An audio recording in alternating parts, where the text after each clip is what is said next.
Good afternoon, Kerrville. Welcome to another episode of Kerrville United. We're coming to you this Sunday evening, February 18th, 2018. We have news to bring you because Friday was the deadline to file for a place on the city election ballot. So it's now official. We know who's on the ballot for the 2018 City Council elections. But before we go over who's who on the ballot, I want to tell you what the defining factor in this year's election will be, and that is the turnout. The word of the year is turnout. Kerrville has an embarrassingly low turnout at citywide elections, and there are several possible reasons for that. But first, let's look at the statistics. These charts are actually pretty shocking. The first one, voter turnout. In the last city election, 2017, we had only a 14% turnout of registered voters to come and cast a ballot. And that's been the trend for the last several years, as you see here. There was a little bit higher turnout in 2016. That was for a pretty contentious mayor race between Bonnie White and Glenn Andrew, and that drove up the turnout to actually the highest raw number that it's ever been for the number of folks who cast a ballot. But even in that election, it was only 18% of registered voters. And that's a sad number because unlike some of the national elections or statewide elections where we don't know what the outcome means, on the local level, we all have a lot at stake in these local political elections. So the next chart, let me look at the younger voters in Kerrville and speak directly to you. You should be ashamed of yourselves, and here's why. Check out these stats on the age of city voters. The average city voter is 68 years old. 68, that's 3 years past retirement age. But look at this, 78% of voters are 60 or older, and a whopping 88% of voters are 50 or older. These are the folks that are making the decisions for the rest of us. Those of us that are in our younger years, we're still working, trying to build our careers, trying to raise our families. The older folks are making all the decisions and we're not showing up at the polls to have a say. And here's what's really sad to me personally.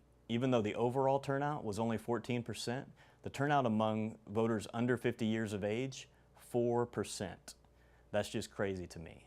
That's fewer than 250 voters under the age of 50 cast a ballot, even though there were over 5,600 that were registered and eligible to vote in that election.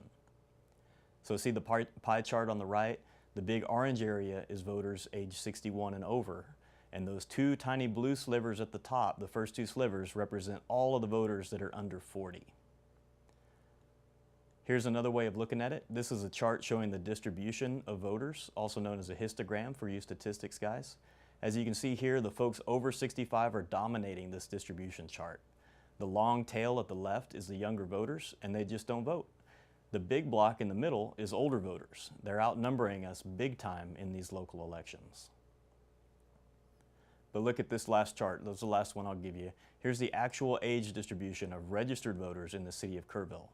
We could totally dominate these elections if we just showed up to vote.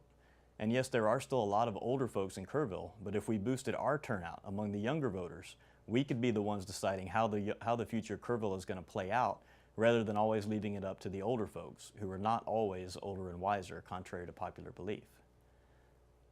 So finally, think about this. We're the younger generation. We're going to live here, work here, raise our families here for years and years to come. The older folks, they don't always want the same things for Kerrville. They have different priorities. And if we want Kerrville to be a great place to live, or to continue to be a great place to live, depending on your perspective, we have got to start showing up at the polls. And that's the end of my lecture, so the soapbox goes back under the desk now. Now that we all know how embarrassed we should be, and that goes for all ages, let's talk about how we have a chance to turn that around and who we get to vote for in this year's election. So first off, just to remind ourselves who's currently serving on council and how they got there, let's take a look here. In place 1, Vincent Vocal. He's 29 years old, he's a land surveyor, and he's your city councilman in place 1. He was elected to this position in May 2017, so he's been there for almost a year. And he won't be up for election again until May 2019. Place 2 is George Baruti. He's 50 years old, self-employed. He was also elected in May 2017, and he's almost served a year also. He started the same time as Vocal.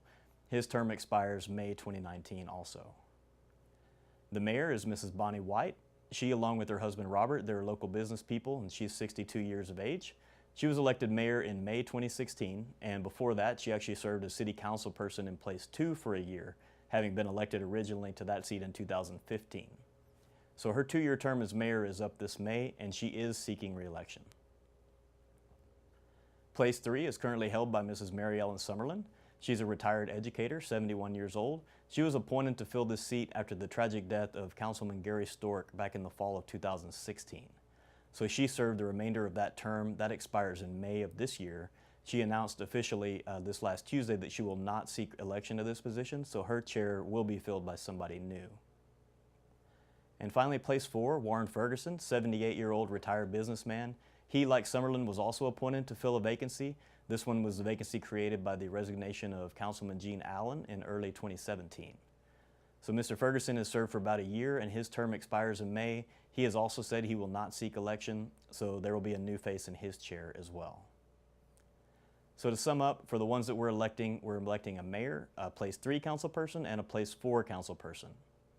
Each of these places, they call them at large, meaning that anyone in the city limits that meets the qualifications can run for any of these places. So you're not restricted by geography or districts like you might be if you're running for a county commissioner. The important thing to remember too is we all get to vote for each and every place. So don't let anybody tell you that you're not allowed to vote for this person or that person because you live in the wrong precinct. If you live within the city limits, you're registered to vote, you get to vote for all 3, which this year includes mayor, place 3, and place 4. So who are the contenders for the election 2018? Let's take a look. Here's our graphic. Starting with the mayor, we have, of course, the incumbent, Bonnie White. She's seeking a second term, and the challenger is Reverend Bill Blackburn. He's a retired minister, community activist, and this will be his first run for city council. For place 3, we don't have an incumbent, but we have 2 candidates. First off is Judy Eichner. Judy's a real estate agent at Century 21 The Hills of Kerrville and has a long history of service on various boards and positions in Kerrville. And facing off against Judy is Gary Cooper for place 3. He's currently a member of the EIC board, that's the Economic Improvement Corporation, that's this Kerrville City Board, and he was appointed there in May 2017 by this current council majority. And finally, in place 4, which also does not have an incumbent in the race, we have candidate Delane Siegerman. Delane's a retired real estate professional and has most recently served on the EIC as well. She's running unopposed, so we will see her smiling face in that chair after this election. So that's our lineup of candidates for this highly anticipated election of May 2018. It's important to note that we have a couple of elections this year, so don't be confused. Right now you're seeing a lot of signs for the March primary. That happens first, and you won't see any of these candidates on that ballot. That one is for your county commissioners, your county judge, statewide, national races. So our election, the city election, is after that. It's on May 5th, and that's when you get to vote for these candidates. A lot of people get confused, and that's probably part of why we have such a low voter turnout for those May elections, is people voted in March and they think I've done voting, but don't forget you need to come back and vote for the city election in May. So how do you vote in a city election? Well, first, you need to be sure that you're eligible and registered to vote. Of course, the number 1 requirement is you must live in the city limits of Kerrville. And when you look at your little voter registration card, you should see a little box that says city right down here. And if it says CKV, that means you're registered to vote in the city of Kerrville. If you don't see that, you may not live in the city limits, or you may need to update your registration if you've recently moved. And another way you can find out if you're registered and up to date is you can go to the Texas Secretary of State's website. They keep track of all of this. We'll put a link in this video and into the comments. And you can go there and just type in your driver's license number and your age and date of birth, or name and date of birth, and it'll tell you whether or not your registration is current. You can also then follow links to be able to update your registration or get registered for the first time. But the most important thing to remember, April 5th, mark that date on your calendar. That is the date you must be registered by April 5th to be able to vote in the city elections. Once you are registered, here's some more dates to put on your calendar. Early voting starts at the Callow Theater on April 23rd and runs through May 1st. The Callow Theater used to be called the Municipal Auditorium. It's at 910 Main Street in Kerrville. And to vote, you want to bring your ID card and your voter registration card if you have one. If you don't have one like this, you can still vote, but you're going to need to bring another form of ID like your driver's license. They can look you up and make sure that you're on the rolls. We encourage everybody to vote early because it's just so much more convenient. You can go by the Callow Theater lobby anytime between April 23rd and May 1st. They usually have pretty long hours, which we'll post later, but usually it's very early in the morning until afternoon, so you can go there before work or after work, and you have that entire week to get it done.